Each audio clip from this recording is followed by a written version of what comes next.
한번 나누겠습니다. 우리 예수님의 탄생 이야기는요, 마태복음하고 누가복음밖에 나오지 않습니다.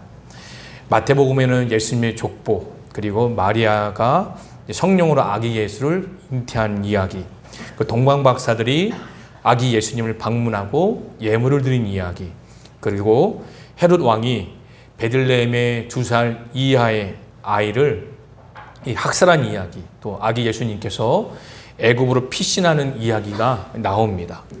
그 누가복음에는 마리아가 성령으로 아기를 잉태한 이야기, 또 세례 요한의 탄생과 또 로마 황제가 호적하라는 명령을 내린 이야기, 그리고 구유에 태어나신 이야기, 목자들이 찾아와서 경배한 이야기, 또 예수님의 할례와 또 성전에 올라가 마리아가 정결 예식을 거행하는 이런 성탄 이야기가 등장하고 있습니다.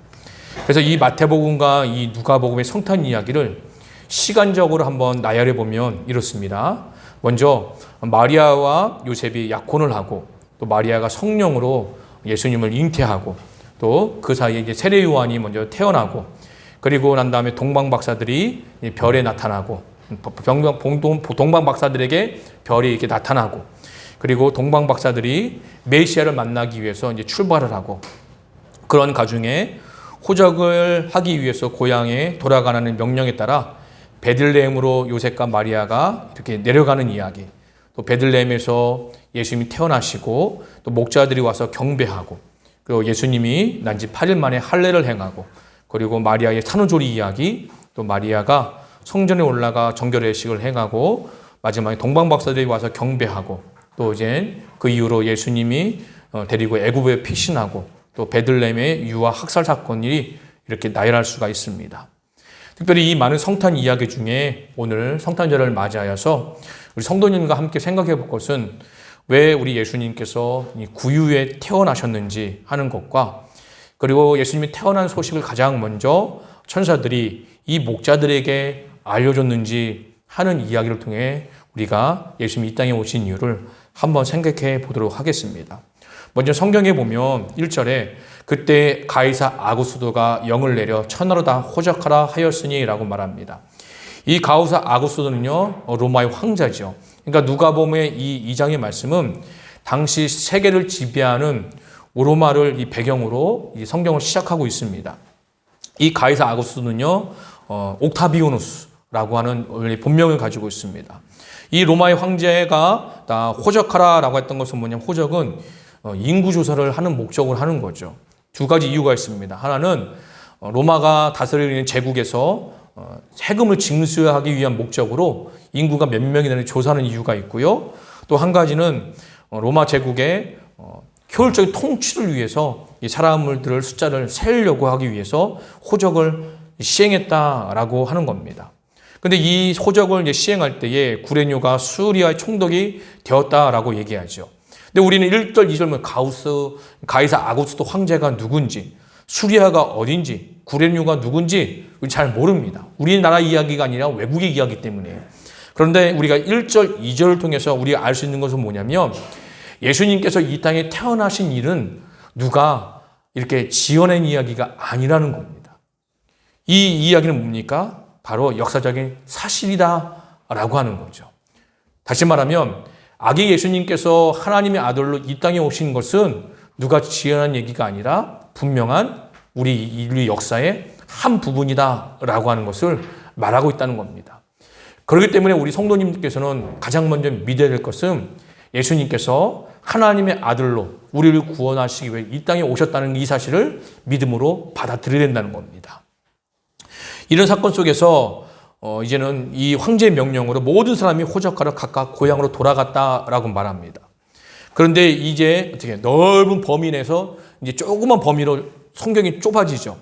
그러면서 등장하는 말씀이 뭐냐면 4절에 요셉과 마리아의 얘기가 나오죠. 요셉도 다윗의 집 족속이므로 갈릴리 나사렛 동네에서 유대를 향하여 베들레헴이라는 다윗의 동네로라고 말합니다. 그러니까는 이 요셉은요, 이제는 어떤 연유인지는 모르지만 고향 베들레헴을 떠나 나사렛이라는 동네로 살고 있었다는 겁니다. 지도로 한번 볼까요? 자, 지도를 보면 우리가 알 수 있습니다. 자, 성경이 잘 보이지 않죠. 그래서 오른쪽에 보면은 동그라미로 표현했어요. 나사렛 동네 보이십니까? 네. 거기서 지금 요셉과 마리아가 살고 있는 동네라는 거죠. 근데 거기서 살다가 로마 황제의 명령으로 쭉 화살표 내려오면 뭐가 있어요? 베들레헴이라는 곳이 있죠. 여기서 거리가 한 143km 정도 됩니다. 그러니까 임산부가 143km, 당시에는 뭐 대중교통이 있는 것도 아니고 버스가 있는, 자동차가 있는 것도 아니고 어떻게 했겠어요? 걸어갔겠죠. 이 임산부가 어떻게 해요? 143km라는 거리를 어떻게 해요? 남편의 부축을 받든지 해서 고향 땅 베들레헴을 가는 겁니다. 자, 그 이유는 즉슨 뭐예요? 로마 황제의 명령 때문에 있다는 거죠. 그런데 중요한 것은 뭐냐면 왜 그러면 요셉이 나사렛 동네에 살았을까? 왜 베들레헴이라는 말이 나올까? 좀 이따 설명을 한번 드리겠습니다. 그리고 중요한 것은 뭐냐면 이 호적이 역사적으로 사실이지만 하나님 섭리로 먼저 계획해 놓았다는 겁니다. 자, 미가서 5장 2절 말씀에 보면 이런 말씀이 있습니다. 베들레헴 에브라다야, 너는 유다 족속 중에 작을지라도 이스라엘 다스릴 자가 내게서 내게로 나올 것이라 라고 하는 말씀이 있습니다.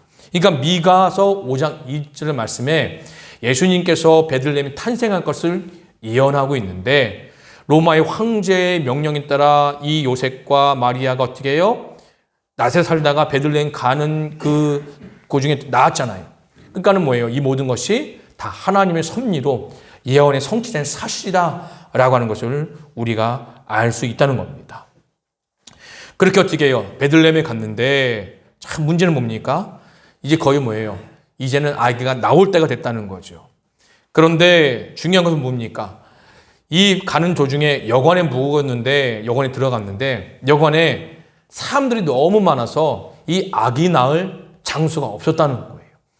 그래서 선택한 곳이 어디입니까? 구유였다라고 성경은 이야기를 얘기합니다. 그래서 오늘 본문부터 해갖고 우리 1절부터 20절 말씀에 보면 구유란 말이 3번이나 반복이 됩니다. 그 말은 즉슨 뭐냐면 아기 예수님께서 구유에 태어나신 것을 성경은 강조하고 있다는 거죠. 그렇기 때문에 우리 성도님들은 왜 아기 예수님께서 구유에 태어나셨는지를 우리는 한번 생각해 보아야 한다는 거죠. 자, 먼저 우리 예수님께서 왜 구유에 태어나셨으면 했는가라고 할 때 7절은 여관이 있을 곳이 없었다라고 성경은 설명을 합니다. 왜 그럴까요? 자, 이 말씀은 뭐냐면 이렇게 이해할 수 있습니다. 오늘 우리가 살아가고 있는 이 시대도 보면은 임산부가 이렇게 대중교통을 이용하면 이렇게 임산부 배려석이 있습니다.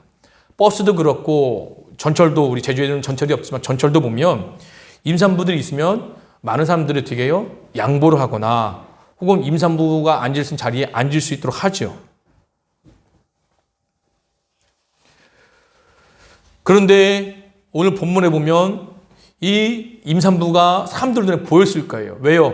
아기가 태어날 쯤이 되면 여자분들 보시지만 배가 이렇게 불룩 태어나기 때문에 아이가 태어날 쯤 됐다는 걸 알 수 있겠죠. 그리고 요셉이 아기가 태어날 마리아 보고 가만히 있겠어요?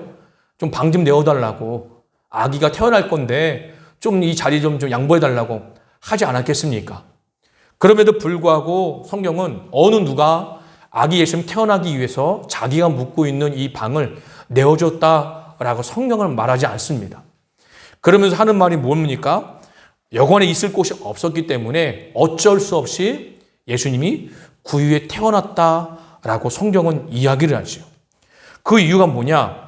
요한복음 1장 5절, 10절, 11절 말씀에 그 해답이 있다는 겁니다.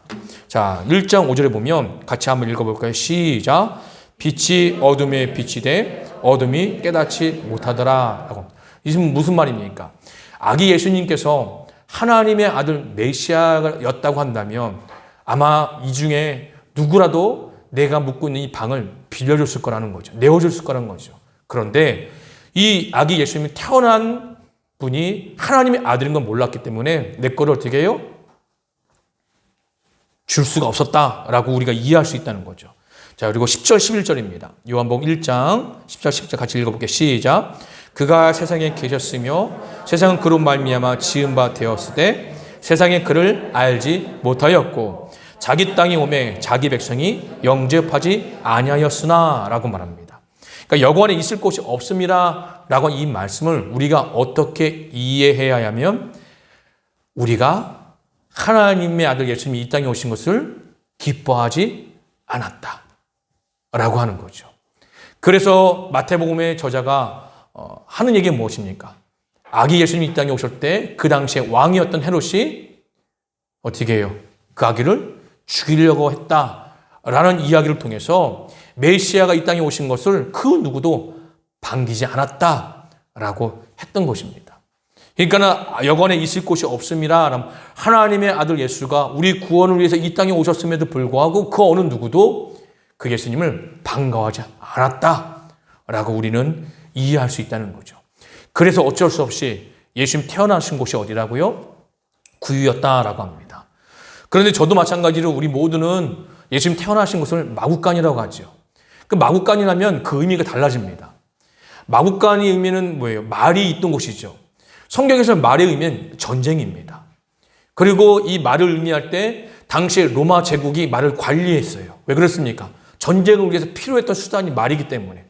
그러면 이 말의 의미를 가지면 예수님께서 마구간에 태어났다라고 하면 힘으로, 권력으로, 그리고 전쟁으로 예수님께서 하나님 나라를 이루려고 이 땅에 오셨다라는 의미가 있는 거죠.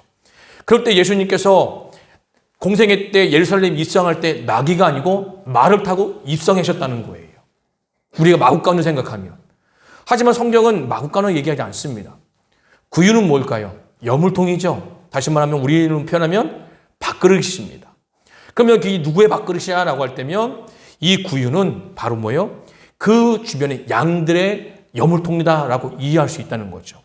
오늘 본문에 보면 베들레헴 지경에 늦은 밤중에 목자들이 양을 지키고 있었죠. 이 말은 즉슨 뭐냐면 베들레헴에는 양들이 많이 있다는 거죠.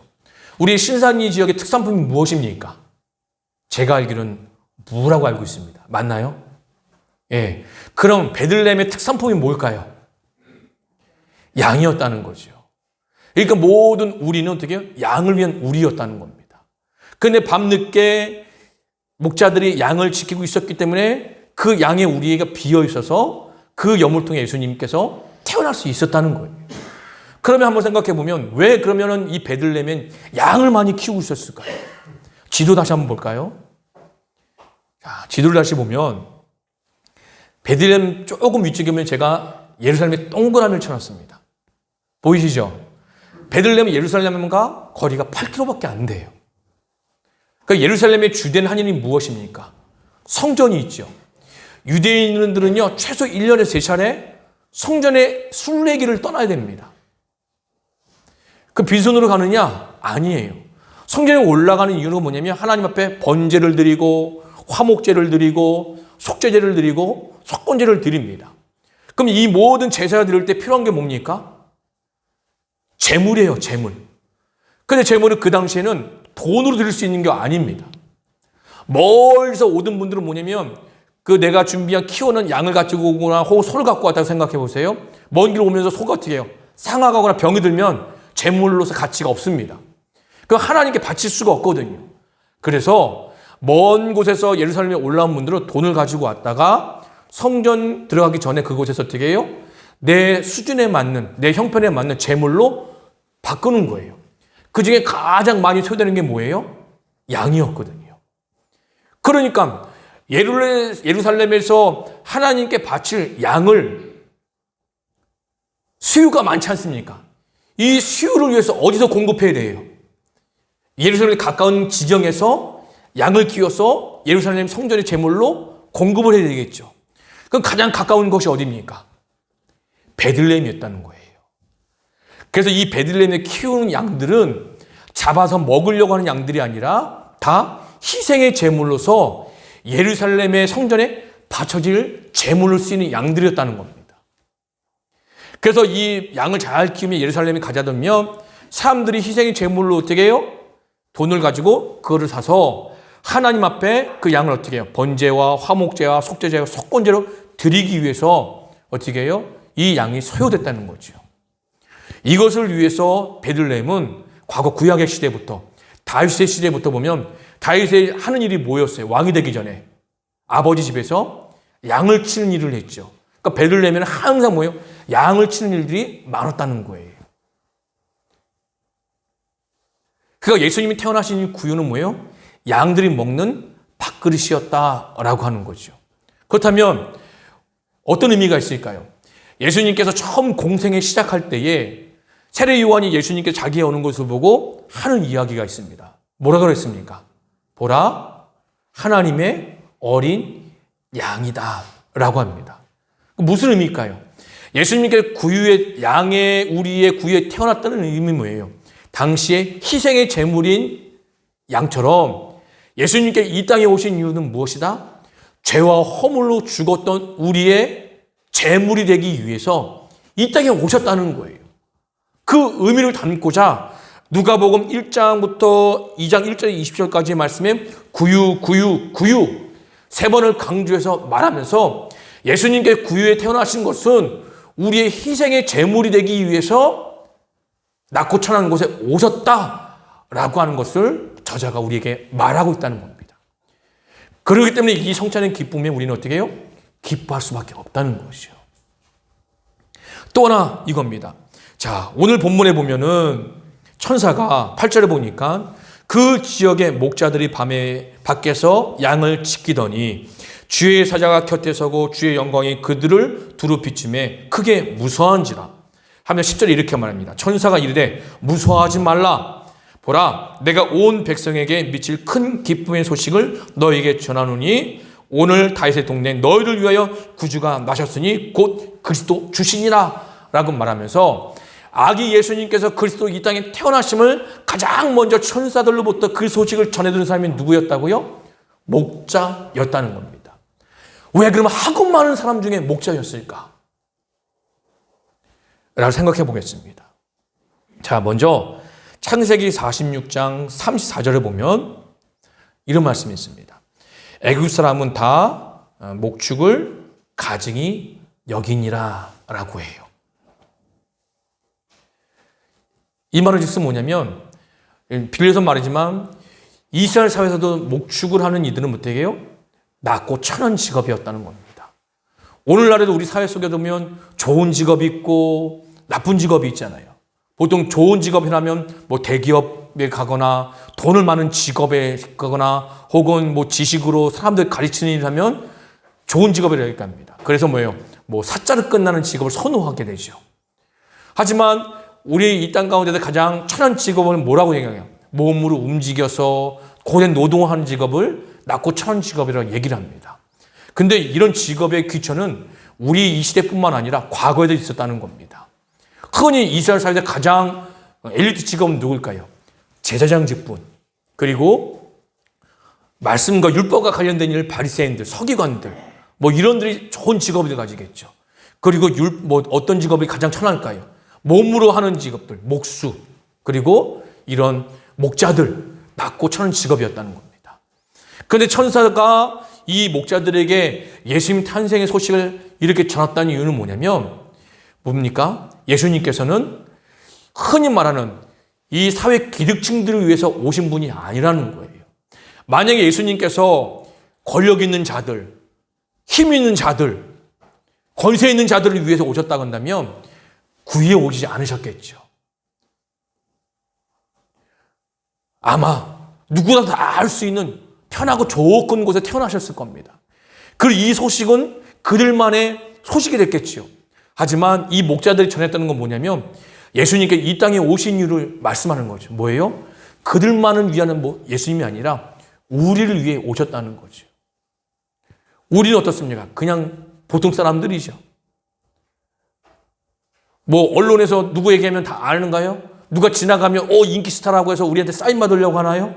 그러지 않죠. 지나가도 뭐예요? 그냥 아는 이웃, 내가 너한테 사인 받을 이유가 없는 사람, 이렇게 우리는 그냥 평범한 사람들입니다. 그 예수님 뭐예요? 이런 이들을 위해 오셨다는 거예요. 그 예수님은 뭐예요? 돈이 많고 명예가 있고 직업이 좀 뛰어나고 그런 이들만 믿는 분들이 아니라 평범한 우리도 예수님을 믿고 예수님을 위해서 어떻게 해요? 예수님 우리를 위해서 바로 희생의 제물로 이 땅에 오셨음을 오늘 본문 우리에게 말해주고 있다는 겁니다. 그래서 성탄절이 우리가 기뻐해야 될 이유가 충분한 거죠. 우리 귀한 성도님들 말씀을 정리해 보면 이렇습니다.